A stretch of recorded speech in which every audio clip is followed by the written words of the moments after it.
I knew I should have gone to the cops. This wasn't the smartest thing I'd ever done, but I was still angry with Barry for trying to talk me out of it. These people had called me right in the sheriff's station. The cops wouldn't scare them, and they had Alice.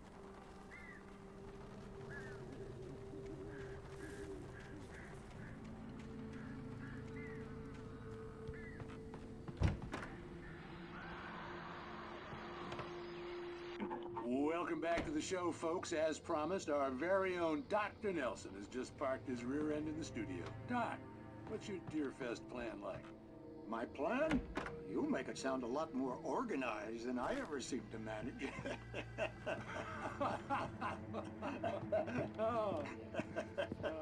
No plan, really, just taking the atmosphere. I'm getting a little too rickety to do much more than that, you know. Oh, tell me about it. No sack race for us older gentlemen, huh? Yes, exactly, Pat. But I'm gonna check out the parade, of course. And I'll be one of the pie contest judges, too. Well, that takes a different kind of constitution. Oh, yeah, it's my kind of exercise. Now, Doc, seriously, you're in pretty good shape, though. You're the outdoors type. I know for a fact you're an avid fisherman. That's right. Matter of fact, just caught a heck of a largemouth bass early this morning. But you're not taking part in the fishing contest? No, not this year. See, Pat, I'm just not that competitive anymore. Now I just like to take the time and enjoy the peace of it.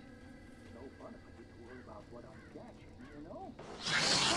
Given your track record, the participants are probably pretty happy. Well, Pat, that's kind of you to say.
Crime and punishment.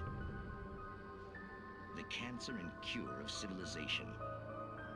But some crimes are impossible to punish, especially in Night Springs. Tonight's episode, The Man in the Mirror.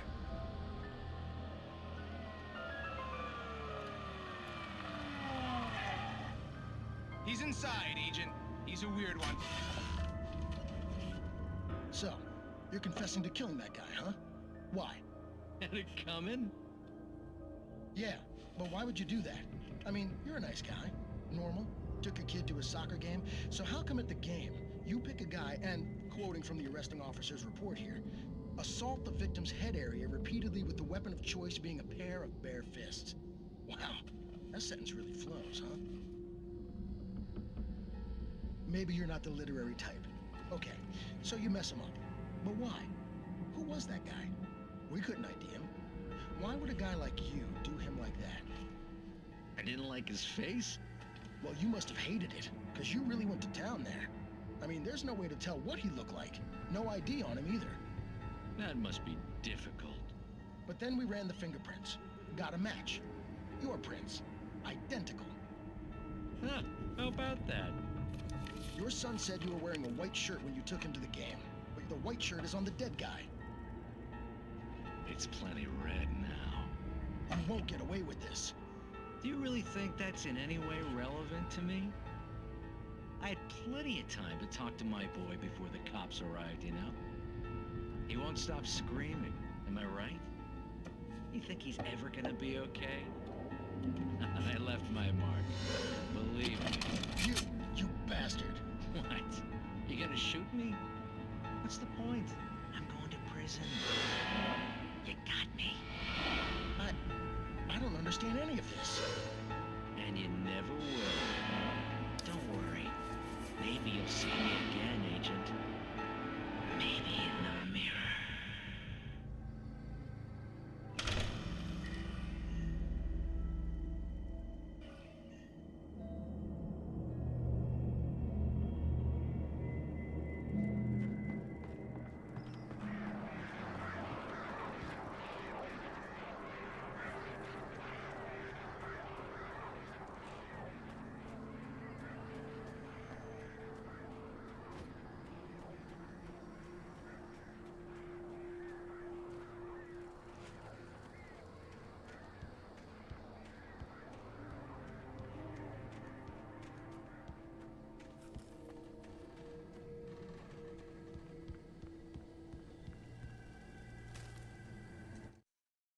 Rose knew that Rusty was in love with her, and she liked him too. She liked him a lot. He taught her to dance, and life had certainly taught her the value of a man who was gentle. He treated her well, made her smile, made her feel good. But Rusty wasn't the prince of her dreams, and that tended to underline the unbearable truth.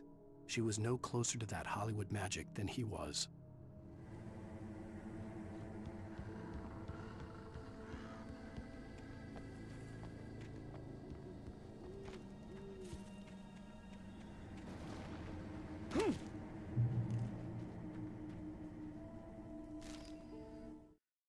The air in the visitor center was heavy with an awful smell, as if some rotten drowned thing had crawled up from its grave. Rusty kept coughing blood. My eyes were drawn to the twisted shape of his broken leg. The attack had been vicious. Max whined in his cage. Rusty's eyes were wild with fear and terror. He gasped. "Mr. Wake, it happened just the way it was on that page."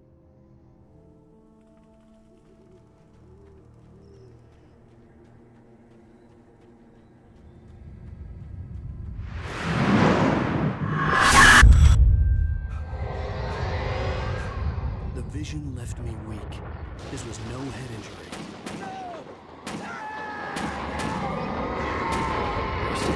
Damn. Rusty, hang on! I'm coming! Please, help me!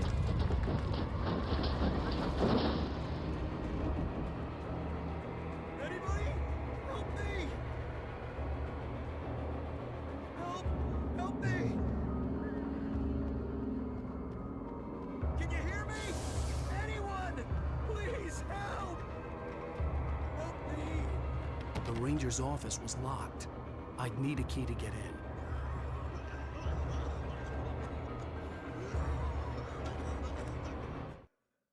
The visitor center was sturdy, but the impact turned the front of the building into splinters.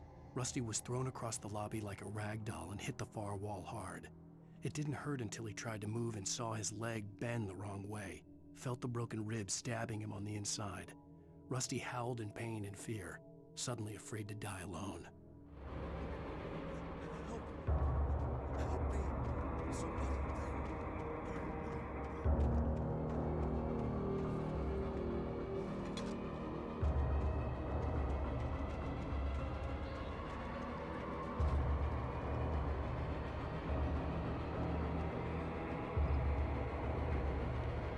Hello? Back here. I'm back here. Hey.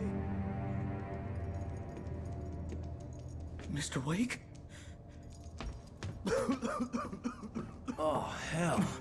It happened just the way it was on that page. I found. Came true. It knew. So dark. It'll come back for me. You must. The lights. In the office. I have the key. Okay, Rusty. Hang on. I'll be right back. Whatever did this couldn't be far. Rusty had found a page from the manuscript. It would help me understand what had happened.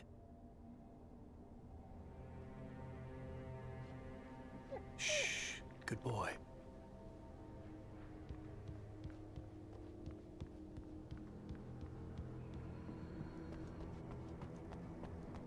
The only way to make sure that Rusty was safe was to get the power running and the lights back on.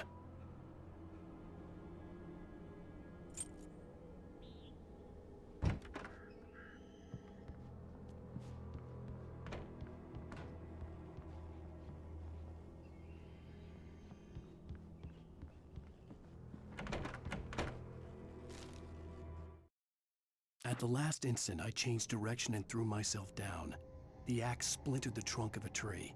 I stumbled into the pool of bright light. My lungs burned. I was too exhausted to move. I tensed as I waited for the killing blow, but it never came. I raised my head. Nothing moved in the darkness beyond. For the moment, bathed in the cold light, I was safe.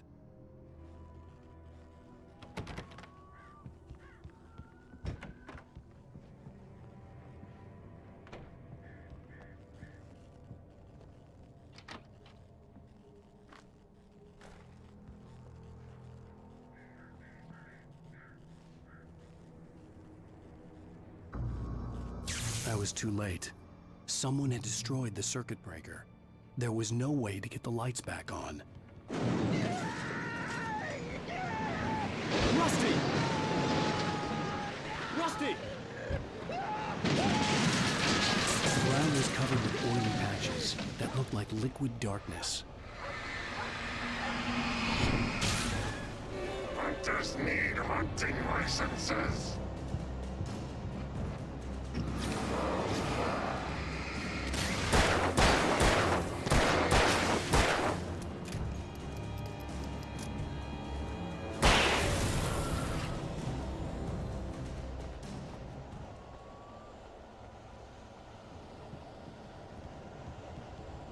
Something had torn a mammoth-sized hole in the wall.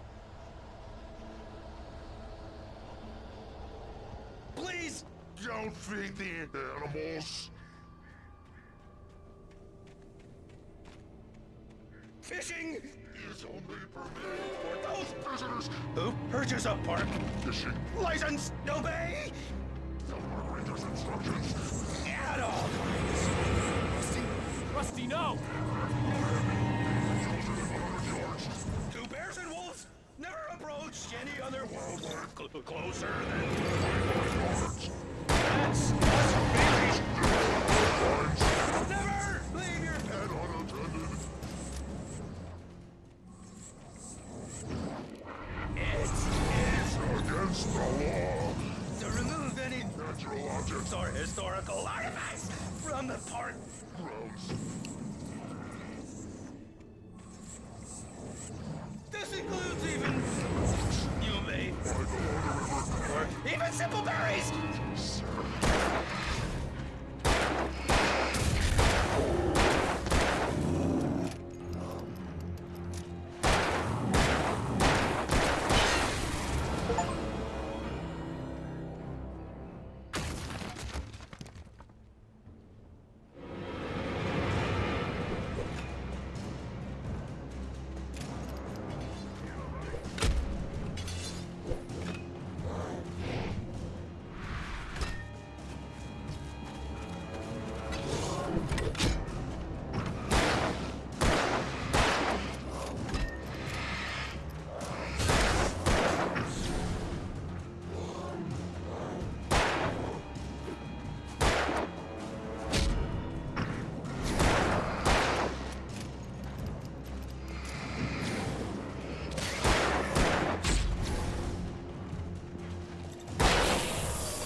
Forget about it, Barry. It's just me going crazy.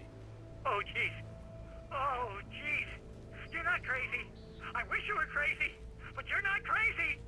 Ow, be careful. Stay in the cabin. Don't open the door for anyone. I mean it.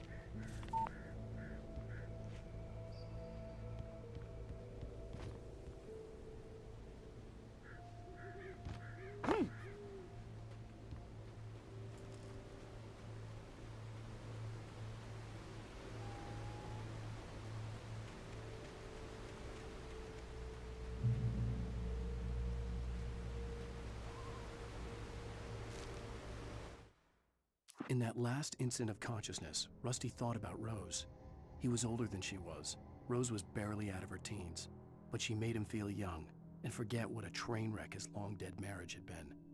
He still wore the ring. He'd been waiting for her to tell him to take it off. Now she never would.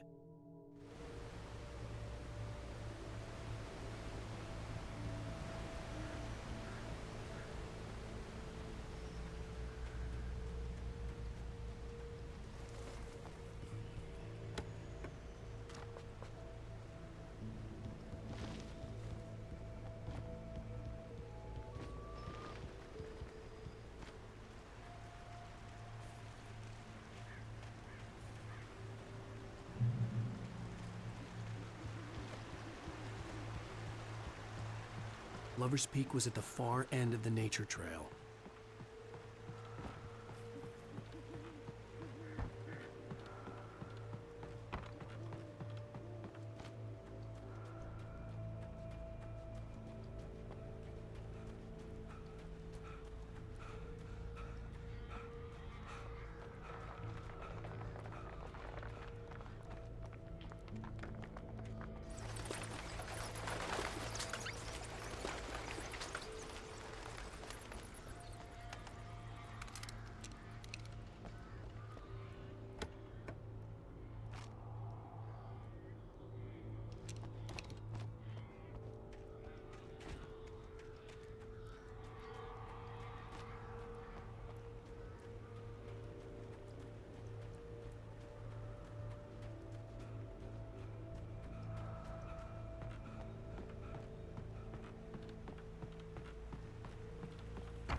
Nobody in Bright Falls seemed to know where Al was, but Rose, the waitress at the diner, had seen him. From what Barry could tell, Al pretty much fell off the face of the earth when he left the diner. Rose was just the kind of fan that Al hated, but she really tried to help. She was smart too, knew a lot about what was going on in the town, knew a lot about Al, even knew who Barry was. Barry liked her. That was no big surprise. When it came to women, Barry and Al rarely saw eye to eye.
I turned the corner, afraid of what the flashlight's beam might reveal. Suddenly, a roughly painted symbol of a torch glowed in the light. Behind it, hidden by a rock, sat a battered metal trunk. It was here for a reason, packed with supplies, batteries, flares, ammo, things you need to make it through the darkness of the night. Something left behind by someone who knew what I knew, and more.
Shit.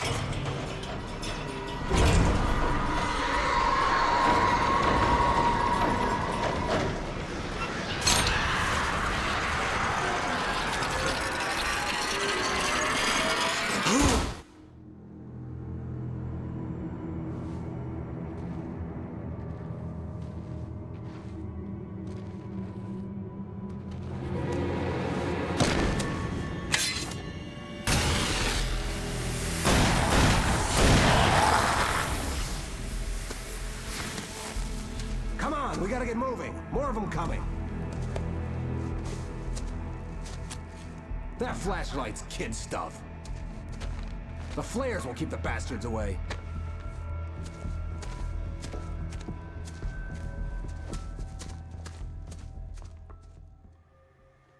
You can see them too? Hell, of course I see him. Come on, we gotta move. Why? Because that's the way the story goes. Yeah, but... Let's move! I lost my gun back there. Oh, I've got a gun. Just keep that light steady on him.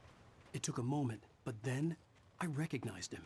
He'd been on the ferry when I first arrived here with Alice. He knew my name. We were headed in the direction of Lover's Peak. There was no way this was a coincidence. He was the kidnapper. Come on, Wake! You better keep up.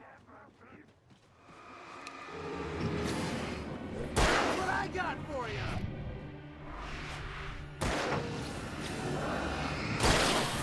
Wait, where'd that one go?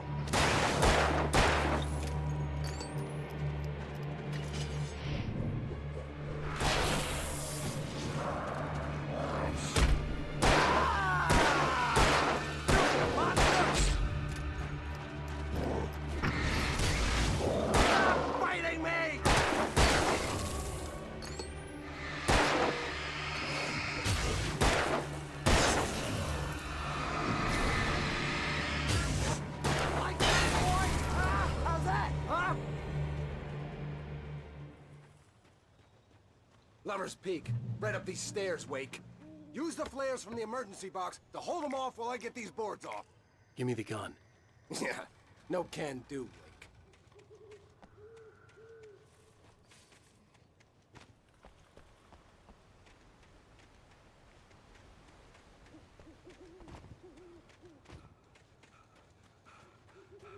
Are you kidding? Give me the gun! No time for back talk. Hold them off, damn it!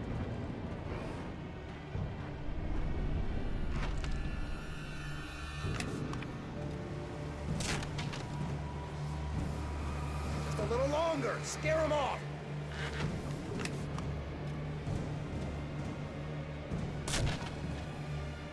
Get some light on those bastards. That'll keep them off us.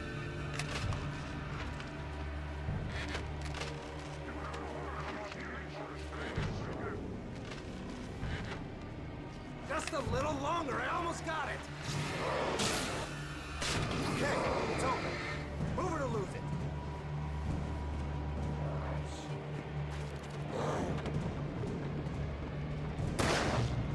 Get some!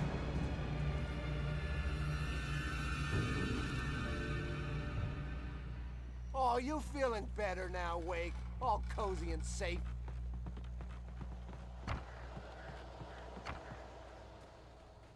Better get ready. They'll be on us soon.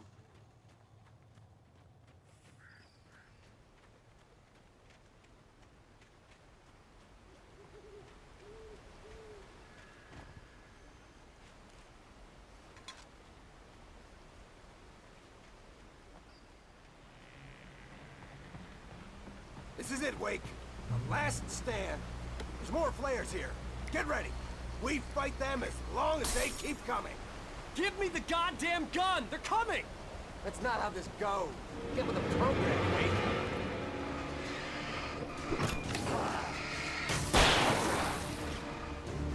Yeah, that's right.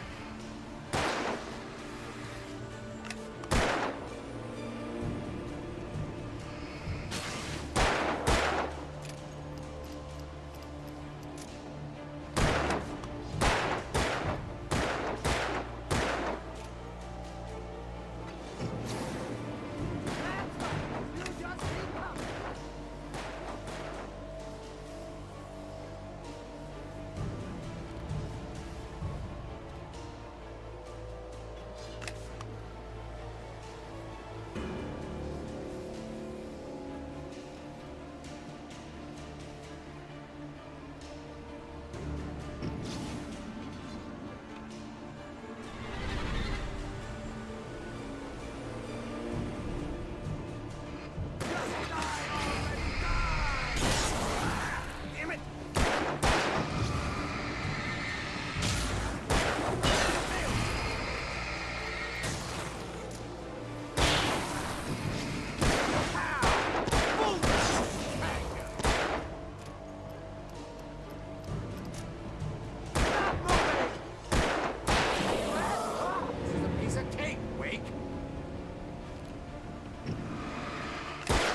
Let's cut the act now.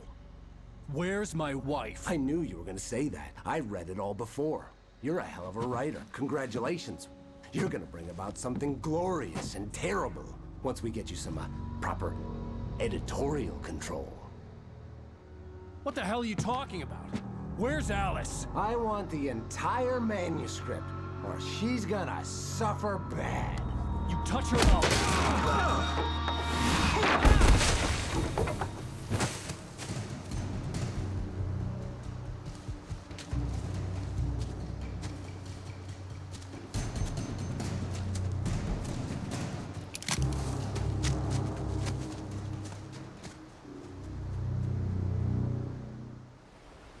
You're gonna give me the manuscript, or you'll be sorry. No! Come back here!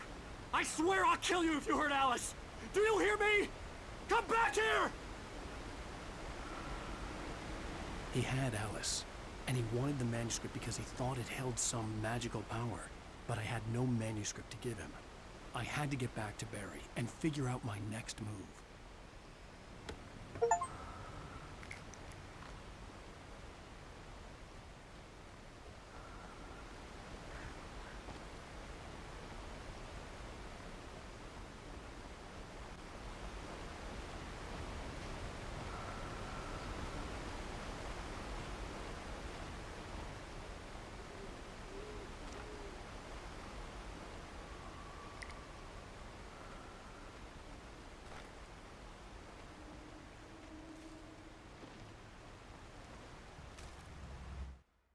On more than one occasion, Alice had tried to explain to me how it felt to be afraid of the dark. To her, darkness wasn't simply the absence of light, but something more tangible than that. It was something you could touch and feel. Worse than that, it was something with a mind of its own, something malicious and malign. For her, things changed when they were wrapped in darkness. They turned into something else, something foreign, and nothing was safe or innocent anymore. I'd never really understood what she meant, until now.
What the hell? Rusty's warned me about these traps. It hurt like hell. I was stuck.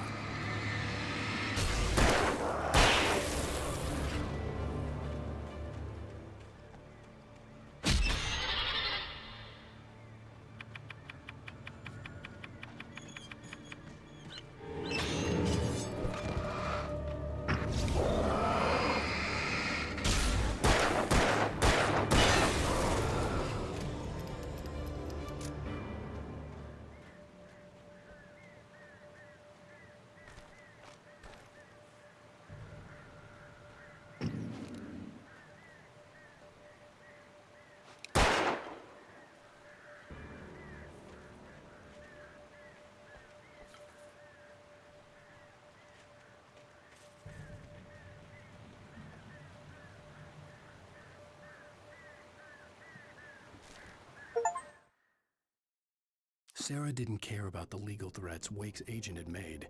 She let Wake go without argument, because there was something about him she couldn't quite put her finger on, something that reminded her of her father. She didn't think Wake would hurt his wife.